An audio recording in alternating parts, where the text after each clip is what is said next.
सीधी एवं दिल्ली की प्रत्येक न्यूज का अपडेट सबसे पहले पाने के लिए चैनल को सब्सक्राइब करें और बेल आइकॉन प्रेस करें। 13 अक्टूबर को पुलिस महानिरीक्षक रीवा जोन रीवा उमेश जोगा सीधी पहुंचे। सीधी में उन्होंने पुलिस अधीक्षक कार्यालय में स्थित सभागार में सीधी पुलिस को संबोधित करते हुए पुलिसिंग में और सुधार लाने हेतु अपना अनुभव साझा करने के साथ कानून व्यवस्था में सुधार के लिए आवश्यक दिशा निर्देश तथा सुझाव दिए। जिले के प्रवास निरीक्षण के लिए सीधी आए पुलिस महानिरीक्षक रीवा जोन रीवा उमेश जोगा ने जिले के कानून व्यवस्था की गहन समीक्षा की। समीक्षा के बाद 14 अक्टूबर को जिला पुलिस अधीक्षक सभागार में बुलाई गई पत्रकार वार्ता में पुलिस महानिरीक्षक रीवा जोन उमेश जोगा ने जिले के पत्रकारों को जिले में कानून व्यवस्था के लिए दिए गए निर्देशों की जानकारी दी। पत्रकार वार्ता में सिटी हलचल ने जब उनके पिछले कार्यकाल के दौरान उनके द्वारा किए गए रेत चोरी न रोकने संबंधी एक बयान पर सवाल उठाया गया तो उन्होंने कहा कि हमारे बयान को तोड़ कर दिखाया गया है। वहीं पत्रकार वार्ता में सिटी हलचल द्वारा विगत दिनों पुलिस थाने में पत्रकार के साथ की गई अभद्रता पर सवाल उठाया गया तो उन्होंने कहा कि मुझे इस बात पर खेद है। आगे उन्होंने कहा कि इस तरह की घटनाएं दोबारा नहीं होंगी। सबसे पहले तो आपको बहुत बहुत बधाई हम पत्रकार बंधुओं की तरफ से। आप सरकार जी के पद पे दोबारा इस संभाग में आए हैं। हम लोग को ये सब आपकी सेवाएं मिल रही हैं। ये बहुत बड़ी बात है सर, ये गौरव की बात है। सर, इसके पूर्व जब आप आए थे पूर्व के कार्यकाल में तो आपने एक स्टेटमेंट हम पत्रकारों को दिया था कि पुलिस का काम रेत की चोरी रोकना नहीं है। सर, आज क्या फिर उस स्टैंड पे आप कायम हैं? नहीं, पुलिस का काम नहीं बोला मैं कभी। पुलिस का क्या है, पुलिस का हर क्षेत्र में पुलिस का सहयोग चाहिए। बिना पुलिस का सहयोग कोई भी काम रुकता नहीं है। मैंने ये कहा है कि जो अधिकार क्षेत्र माइनिंग का और रेवेन्यू का है उनके साथ जितना बल चाहिए हम उतना बल जाहिर दे देंगे। बिल्कुल रोकना है, अवैध काम क्यों नहीं रोकेंगे? अवैध काम कहीं भी हो जाएगा ना, हम उस अवैध काम को रोकने के लिए हर बार तैयार रहेंगे, है ना। शायद उस पिछला बार का जो स्टेटमेंट है वो गलत समझा गया था। ऐसा कोई समझने का नहीं है। पुलिस का काम तो हर बार रहता, मगर क्या पुलिस की व्यवस्था इतना अलग है और बल इतना कम है। सीमित बल के साथ कोई विवेचना में गया, कोई शिकायत जांच में गया, कोई मर्ग जांच में गया, कोई कोर्ट में पेशी में गया, तो हमारे पास एक साथ इतना बल नहीं रहता। अगर इसके लिए एक अभियान तौर पर गया और हम अभियान तौर पर हमने काफ़ी बार किया और काफ़ी बार ऐसा अवैध काम रोकने का मौका भी मिला था, है ना। अभी भी रोकेंगे, इसमें कोई ऐसा नहीं है। सर, इस ज़िले में जब से पुलिस अधीक्षक महोदय आए हैं तब से वाकई में बहुत अच्छा काम हो रहा है। हम लोग उसको बराबर कवरेज भी दे रहे हैं। लेकिन सर, ऐसा देखने में आता है कि एक आध कुछ जगह पे जब हमारे पत्रकार बंधु थाने में जाते हैं तो उनके साथ ही अभद्रता हो जाती है। सर, मैं ये जानना चाहता हूँ, हम जनता की समस्या के लिए आपकी मदद के लिए जाते हैं, ऐसे में क्या इस तरह के व्यवहार क्या पत्रकारों के साथ उचित है? यदि हमें निर्देश दे दिया जाए तो हम लोग थाने में नहीं जाएंगे। मेरा बात सुनिए, ये बिल्कुल उचित नहीं है, है ना। जो घटना हुआ उस घटना के लिए खेद है, मगर मेरा ये बात सुनिए, कई बार पुलिस का इन्वेस्टिगेशन ना कई गोपनीय तरीके से भी हम लोग करते हैं। हमारा काम केवल यही है कि जल्द से जल्द कोई अपराध का पर्दाफाश हो। आप ही लोगों के लिए है कि हम लोग कुछ 1 साल 2 साल के लिए इस क्षेत्र में आते हैं सीधी में, तो हम लोग चाहते हैं जो जब हम आए हैं तो सबसे अच्छा काम हो यहाँ पर। तो किसी को अच्छा नहीं लगा। बाहर से अगर कोई पत्रकार कवरेज कर रहा है तो वो कहाँ उल्लंघन कर रहा है? अगर बाहर से अगर कोई वीडियो बना रहा है तो पत्रकार उल्लंघन नहीं कर रहा है, अंदर से तो बना रहा है। मैं उसी में बोला था कि जो हो गया अभी पुनः नहीं होगा, बस खत्म हो जाए। आप लोग भी जनता का समस्या उजागर करते हो, हम लोग जनता के लिए काम करते हैं, जनप्रतिनिधि भी जनता के लिए काम। अगर हम सब लोग मिलके करेंगे तो असामाजिक तत्वों पे नकेल लगेगा। कुछ नहीं लगता, ये केवल ईगो का समस्या है और कुछ भी नहीं। समझ गए? क्या है कि मैं आपको अगर सोचो कि किसी प्रकार के लिए नाराज हो रहा हूँ या गाली दे रहा हूँ तो बुरा आदमी मैं हो गया कि आप हो गए हो, तो आप लोगों को भूल के हट जाना चाहिए। समझ गए? आपने हमारा ध्यान में रखा। अभी नहीं, मैं बात सुनिए, कल मैंने सभी थाना प्रभारियों को बोला है। आपने शायद मेरा स्टेटमेंट उन्होंने दिया नहीं होगा। मैंने बोला प्रेस अगर आए या जनप्रतिनिधि आए उन लोगों का सहयोग लो, क्योंकि उनके पास क्या है, खुला सूचनाएं मिलता है। हमारे पास क्या हिचकता है आदमी, मैं दूँ कि नहीं दूँ, क्योंकि उनके पास कई भ्रांतियाँ रहती है पुलिस के संबंध में। अगर मैंने इनको सूचना दी तो ऐसा ना हो कि ये सूचना मैंने दिया बोल के उस तक पहुँच जाए और कल के लिए मेरा सुरक्षा में कोई समस्या हो। मगर जनप्रतिनिधि और प्रेस के लिए क्या होता है आदमी खुला होकर बता देता भाई साहब ये हुआ, तो उनसे अच्छा मित्रता करो, बात करो।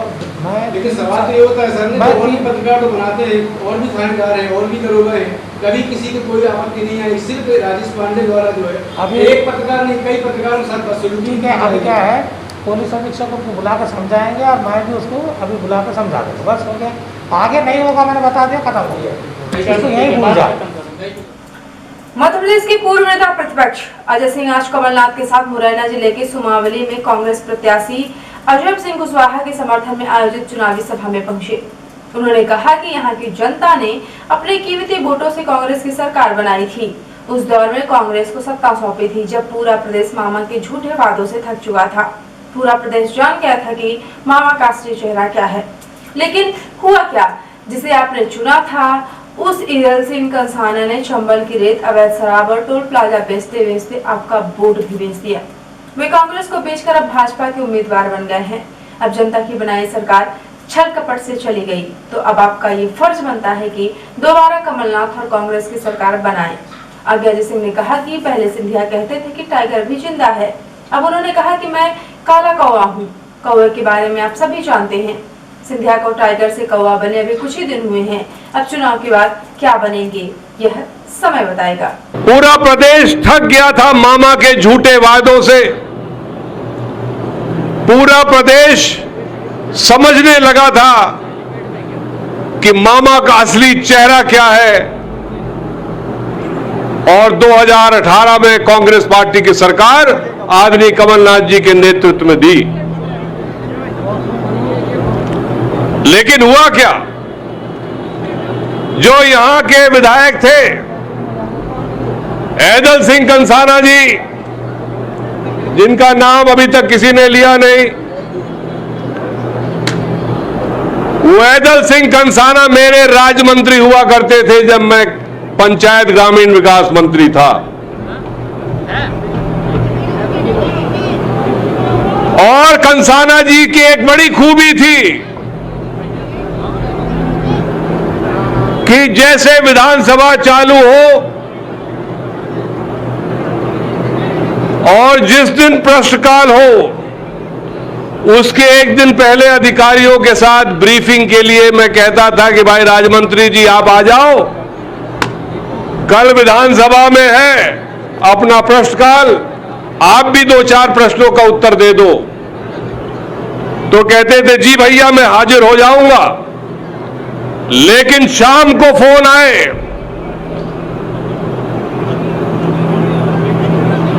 कि राहुल भैया मैं माफी चाहता हूं, मेरा रेत का ट्रक पकड़ गया इसलिए मैं वापस मुरैना जा रहा हूं। मंत्री की हैसियत से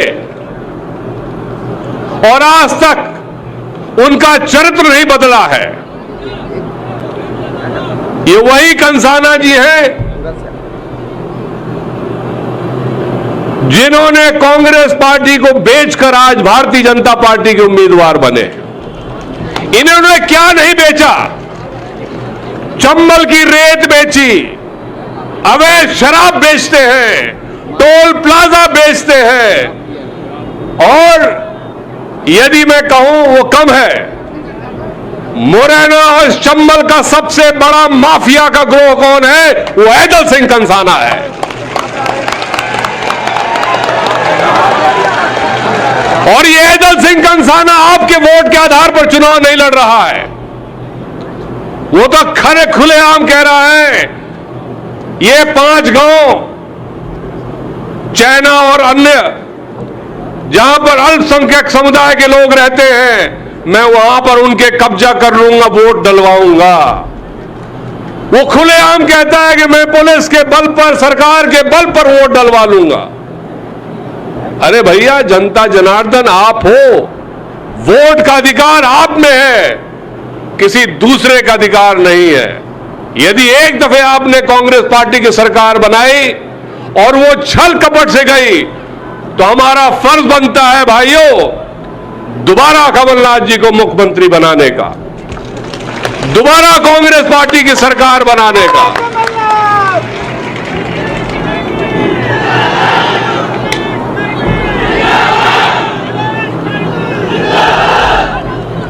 भाई ब्रिजेंद्र सिंह राठौड़ जी ने सही कहा कि मुरैना की तासीर अलग है। जब डकैतों का आत्मसमर्पण हो रहा था, मैं भी पिताजी के साथ आया था और रास्ते में वापस जाते हुए उन्होंने कहा कि मुरैना में एक खासियत है, मुरैना में एक खासियत है, यदि कोई व्यक्ति आत्मसम्मान के लिए गोली चला दे और मार दे तो व्यापक परिवार उनकी बचत करता है, लेकिन यदि कोई गद्दारी से, यदि कोई महिला के साथ छेड़छाड़ करे तो उसका परिवार पुलिस में सौंप देता है। तो आज आपके बीच में गद्दारी हुई है, आपके वोट को बेचा है ऐदल सिंह ने, तो भैया आपका भी फर्ज बनता है कि 3 तारीख को एक साधारण किसान भाई अजब सिंह कुशवाहा जी को आप अपना समर्थन दें, आप अपना सेवक बनाएं। हमें नहीं चाहिए कोई माफिया, हमें नहीं चाहिए कोई रेत का अवैध उत्खनन करने वाला, हमें ऐसा आदमी नहीं चाहिए जो गांव-गांव दारू बेचता हो, हमें ऐसा आदमी नहीं चाहिए जो टोल प्लाजा में चोरी करवाता हो, हमें ऐसा आदमी चाहिए जो आपकी सेवा कर सके। भैया सुनो, कुछ दिन पहले तक सिंधिया जी कहते थे टाइगर इज जिंदा, टाइगर जिंदा है अभी भी, ये सिंधिया जी कहते थे, लेकिन परसों क्या कहा, काला कौआ हूं मैं। भैया मुख्य चिकित्सा एवं स्वास्थ्य अधिकारी डॉक्टर BL मिश्र के द्वारा जानकारी दी गई है कि मंगलवार शाम तक में रैपिड एंटीजन किट द्वारा 251 टेस्ट किए गए, जिसमें से फीवर क्लिनिक जिला अस्पताल से 10, अमेरिया से 1, रामपुर से 2, सिमरिया से 1, मझौली से 2, RAT टीम द्वारा 2, कुल 18 पॉजिटिव केस रिपोर्टिंग किए गए। उन्होंने बताया कि सभी पॉजिटिव केस को आइसोलेशन में भर्ती करने की तैयारी एवं कॉन्टैक्ट ट्रेसिंग और कंटेनमेंट एरिया बनाने की कार्यवाही की जा रही है। CMHO डॉक्टर मिश्र ने बताया कि कोरोना संक्रमण से 17 लोगों को स्वस्थ होने के बाद डिस्चार्ज किया गया है। सभी को अपने घर पर होम आइसोलेशन में 1 सप्ताह रहने के लिए समझाइश देते हुए आवश्यक दवाओं के सेवन करने के लिए दवा प्रदान की गई है तथा सभी को आवश्यक सावधानियां रखने की सलाह दी गई है। अब जिले में कुल 1122 लोग कोरोना से संक्रमित हो चुके हैं। अब तक 936 व्यक्तियों को स्वस्थ होने के बाद डिस्चार्ज किया जा चुका है। अब जिले में कुल एक्टिव केस 177 हो गए हैं। सीधी जिले में अवैध रेत उत्खनन के विरुद्ध चलाए जा रहे अभियान के तहत थाना प्रभारी चुरहट के नेतृत्व में चुरहट पुलिस सीधी ने सोन नदी से अवैध रूप से रेत निकासी करने के 2 अलग-अलग मामले में 2 आरोपियों को हिरासत में लेते हुए 2 नग 407 वाहन जब्त किए हैं। बताया गया कि थाना प्रभारी चुरहट हितेंद्र नाथ शर्मा को जरिए मुखबिर सूचना प्राप्त हुई कि सोन नदी के किनारे तेंदुई घाट से अवैध रूप से बालू की निकासी की जा रही है। मुखबिर की सूचना पर थाना प्रभारी चुरहट के द्वारा तत्काल एक टीम गठित कर चौकी प्रभारी सिमरिया भूपेश बैस के साथ सोन नदी किनारे घटना के तस्दीक हेतु तेंदुई घाट रवाना हुए। पुलिस टीम जब सोन नदी के किनारे पहुंची तो देखा कि 2 वाहनों में रेत लोड की जा रही है, जिस पर तत्काल नदी किनारे घेराबंदी कर दोनों वाहनों को कब्जे में पुलिस ने किया एवं रेत निकासी करने के वैध कागजात की मांग की गई, जिस पर पहले वाहन के चालक संजय सिंह गहरवार से रेत निकासी के संबंध में वैध कागजात के संबंध में पूछा गया, जो उनके पास नहीं पाया गया। उसके वाहन जिस पर नंबर अंकित नहीं था तथा दूसरे वाहन के चालक बद्री जायसवाल पिता बनारसी जायसवाल उम्र 35 वर्ष निवासी कर्णपुर से भी रेत निकासी के संबंध में वैध कागजात पूछने पर उसके पास उपलब्ध नहीं मिला, जिस पर दोनों वाहनों को कब्जे में पुलिस लेकर थाना चुरहट लाया गया। उक्त दोनों आरोपियों का कृत्य धारा 379/414 IPC तथा वन्य संरक्षण अधिनियम की धारा 27/29/41/39/51 के तहत दंडनीय होने से दोनों आरोपियों के विरुद्ध उपरोक्त धाराओं के तहत मामला पंजीबद्ध कर जांच में लिया गया है। सीधी जिले में उचित मूल्य की दुकान से गरीबों में बांटे जाने वाले राशन की कालाबाजारी करने का खेल लगातार जारी है। शासन की मंशा के विपरीत इस व्यवस्था से जुड़े चंद लोग गरीबों के अनाज को चोरी करके उनका हक खा रहे हैं। ऐसे ही कुछ चोरों को बहरी पुलिस ने धर दबोचा है।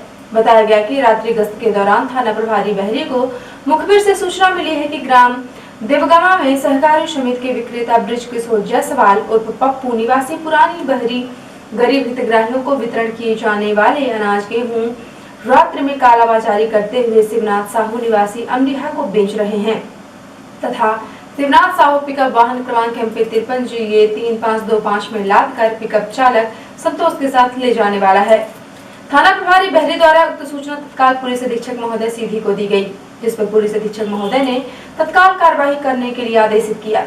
आदेश प्राप्त होते ही बहरी पुलिस द्वारा मौके पर दबिश दी गई तो वहां पर पिकअप वाहन क्रमांक MP 53G3525 में गेहूं के बोरे लदे थे। वाहन में शिवनाथ साहू पिता हीरालाल साहू एवं चालक संतोष साकेत निवासी अमरीहा मौजूद थे। शासकीय उचित मूल्य की दुकान देवगमा का विक्रेता ब्रिज किशोर जायसवाल उर्फ पप्पू पुलिस को देखकर अंधेरे का लाभ उठाते हुए भाग गया। पिकअप वाहन में मौजूद शिवनाथ साहू से पूछताछ की गई। उसने बताया कि पिकअप में लदे हुए गेहूं को उसने विक्रेता ब्रिज किशोर जायसवाल और पप्पू से 1300 रुपए प्रति क्विंटल के भाव से खरीदा और बाजार ले जाकर उसे ज्यादा भाव में बेचेगा, जिसके पश्चात गवाहों के समक्ष उक्त पिकअप वाहन तथा उसमें लदा हुआ 72 बोरा गेहूं प्रत्येक बोरे में 50 किलोग्राम होना लेख है। बोरे में लिखे अनुसार 36 क्विंटल कीमती 4800 को मुताबिक जब्ती पत्र जब्त किया गया। शासकीय उचित मूल्य की दुकान ग्राम देवगमा के विक्रेता ब्रिज किशोर जायसवाल उर्फ पप्पू तथा शिवनाथ साहू एवं संतोष साकेत का कृत्य गरीबों एवं हितग्राहियों को वितरण किए जाने वाले शासकीय अनाज गेहूं को बेईमानी पूर्वक स्वयं लाभ अर्जित करने के लिए तीनों के द्वारा आपस में षड्यंत्र एवं साठ-गांठ कर कालाबाजारी करना अपराध धारा 409 120B 3/7 इसी एक्ट के तहत दंडनीय पाए जाने पर कार्यवाही करते हुए मौके पर उपस्थित आरोपी शिवनाथ साहू एवं संतोष साकेत को गिरफ्तार कर माननीय न्यायालय के समक्ष प्रस्तुत किया गया। उक्त कार्यवाही में थाना प्रभारी बहरी कपूर त्रिपाठी, सहायक उप निरीक्षक देवेंद्र पांडे, आरक्षक दिनेश सिंह व महिला आरक्षक सुधा का महत्वपूर्ण योगदान रहा। और अब पेश है प्रादेशिक हलचल। कांग्रेस पर तंज, कैलाश विजयवर्गीय ने कहा सिंधिया मोदी के फास्ट ट्रेन में बैठे तो चुन्नू मुन्नू की दुकान बंद हुई। मैं भी शिवराज के जवाब में कमलनाथ ने सोशल मीडिया पर छेड़ा मैं भी मर्यादा पुरुषोत्तम अभियान। मुरैना में कमलनाथ की सभा, कमलनाथ बोले जनता ने महाराजा से आजादी तो ले ली, समय आ गया है माफियाओं से आजादी लेने का। और भाजपा के लिए सिंधिया बड़े स्टार नहीं, भाजपा के 30 स्टार प्रचारकों की सूची में सिंधिया का नाम 10वें नंबर पर। और अब पेश राष्ट्रीय चल, बांग्लादेश छोड़ सकता है भारत को पीछे, बांग्लादेश की प्रति व्यक्ति GDP भारत से 0.6% ज्यादा हो सकती है। रिपब्लिक टीवी पर कार्यवाही, अर्नब गोस्वामी पर सांप्रदायिक टिप्पणी करने का आरोप, मुंबई पुलिस ने तलब किया 10 लाख का बॉन्ड फटा होगा। देश में महंगाई बढ़ी, रिटेल के बाद होलसेल महंगाई में भी बढ़ोतरी, सितंबर में 7 महीने के उच्च स्तर 1.32% पर पहुंची। और बिहार चुनाव में राहुल गांधी 23 अक्टूबर से करेंगे चुनावी रैलियां, हर दिन होंगी 6 सभाएं।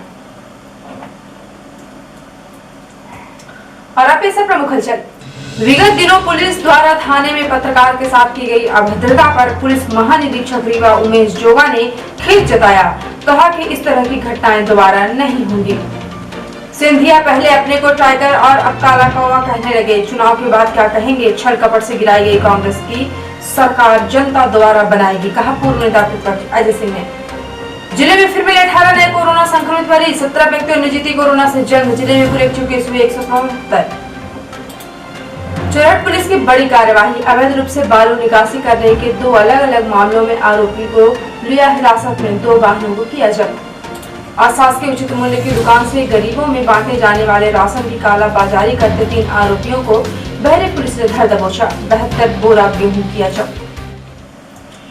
तो ये थे आज के प्रमुख हलचल। यदि आप न्यूज फेसबुक पर देखते हैं तो पेज को लाइक और फॉलो करें, और यूट्यूब पर देखते हैं तो चैनल को लाइक और सब्सक्राइब करना बिल्कुल ना भूलें। आप किसी भी न्यूज को तत्काल पढ़ने के लिए लॉगिन करें www.ntvindianews.com। सीधी एवं बिंद की प्रत्येक न्यूज खबर तुरंत अपने फोन पर पाना चाहते हैं तो आप प्ले स्टोर से हमारा app NTV India news download करें और जुड़े रहें अपने आसपास की समस्त गतिविधियों से NTV इंडिया न्यूज के साथ। नमस्कार।